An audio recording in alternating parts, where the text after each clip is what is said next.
கர்த்தருடைய பரிசுத்த நாமத்துக்கு மகிமை உண்டாவதாக. இயேசு கிறிஸ்துவின் நாமத்தில் வாழ்த்துக்கள். கானான் தேசத்து முக்கனிகள். நம் நாட்டில் முக்கனி என்றால் அது மா, பலா, வாழை. அதுபோல் கானான் தேசத்தில் முக்கனி என்றால் அது அத்தி, திராட்சை, மாதுளை. நம் நாட்டு முக்கனி மூன்றும் இனிப்பாக இருக்கும். அதுபோலவே கானான் தேச முக்கனிகள் மூன்று இனிப்பாக இருக்கும். அதோ மாம்பழத்தை பாருங்கள், மாம்பழம் இனிப்பாக இருக்கும். அதோ பலாப்பழத்தை பாருங்கள், பலாப்பழமும் இனிப்பாக இருக்கும். அதோ வாழைப்பழத்தை பாருங்கள், வாழைப்பழமும் இனிப்பாக இருக்கும். அதுபோல அதோ அத்திப்பழத்தை பாருங்கள், அத்திப்பழம் இனிப்பாக இருக்கும். அதோ திராட்சை பழத்தை பாருங்கள், திராட்சை பழமும் இனிப்பாக இருக்கும். அதோ மாதுளம் பழத்தை பாருங்கள், மாதுளம் பழமும் இனிப்பாக இருக்கும்.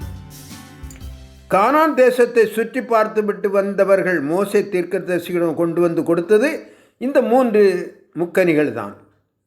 திராட்சை கொலை, அத்திப்பழம், மாதுளம்பழம். எண்ணாகமம் 13:23. ஒவ்வொரு ஆண்டும் ஆகஸ்ட் மாதங்களில் கானான் தேசத்தில் அடியேன் இந்த முக்கனிகள் மூன்று வாங்கி சாப்பிட்டு மகிழ்ந்தேன். ஆம், மனுஷர்களை மகிழ பண்ணும் திராட்சைப்பழம் என்று பைபிள் சொல்வது எத்தனை உண்மை பாருங்கள். நியாயாதிபதிகள் 9:13. ஐயா, நீங்கள் காட்டுகிற முக்கனிகளின் அழகை பார்க்கும்போதே சாப்பிட ஆசையாக இருக்கிறது, நாக்கில் எச்சில் ஊறுகிறது. ஆனால் நாங்களும் இஸ்ரேல் டூர் போய்விட்டு வந்தோமே, எங்களுக்கு இந்த பழங்களை கண்ணில் கூட காட்டவில்லையே என்று நீங்கள் என்னிடம் கேட்கலாம். ஒருவேளை நீங்கள் போனது ஆஃப் சீசனாக இருக்கலாம். அதோ அந்த படத்தை பாருங்கள். படம் 1. கானான் தேசத்து முக்கனிகள். மார்ச், ஏப்ரல் வசந்த காலம். மே, ஜூன், ஜூலை, ஆகஸ்ட், செப்டம்பர் அத்திப்பழ காலம். ஜூலை, ஆகஸ்ட், செப்டம்பர், அக்டோபர் திராட்சை பழ காலம்.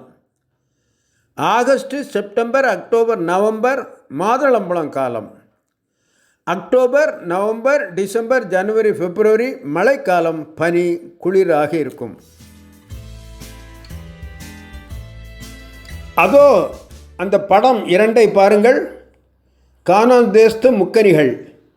அத்திப்பழம், திராட்சைப்பழம், மாதுளம் பழம் மூன்றும் கிடைப்பது ஆகஸ்ட், செப்டம்பர் மாதங்களில். பார்த்தீர்களா? அன்று மோசே தேசத்தின் கனிகளில் சிலவற்றை கொண்டு வாருங்கள் என்று சொல்லி அவர்களை ஆகஸ்ட், செப்டம்பரில் அனுப்பியதால் முக்கனிகள் மூன்றையும் கொண்டு வந்தார்கள். எண்ணாகமம் 13:20-23. ஆம், இஸ்ரவேல் டூர் போவதற்கு ஏற்ற மாதம் ஆகஸ்ட், செப்டம்பர் மாதங்கள் ஆகும். முக்கனிகளில் ரொம்ப விசேஷமானது திராட்சை பழம். முதலாவது ஓசியா 9:10. வனாந்திரத்தில் திராட்சை கொலைகளை கண்டுபிடிப்பது போல இஸ்ரவேலை கண்டுபிடித்தேன் என்கிறார் கர்த்தர். இரண்டாவது யோவான் 15:1. நான் மெய்யான திராட்சை செடி, என் பிதா திராட்சை தோட்டக்காரர் என்கிறார் இயேசு. மூன்றாவது மத்தேயு 26:28. இது பாவ மன்னிப்பு உண்டாகும்படி அநேருக்காக சிந்தப்படுகிற புது உடன்படிக்கைக்குரிய என்னுடைய இரத்தம் என்று இயேசு திராட்சை ரசத்தை ஒப்பிட்டு பேசுகிறார். ஆம், இன்றே உங்களை தாழ்த்தி உணர்ந்து பாவ மன்னிப்புக்காக கெஞ்சுங்கள். இயேசுவின் இரத்தம் சகல பாவங்களை நீக்கி நம்மை சுத்திகரிக்கும். ஆமேன். 1 யோவான் 1:7.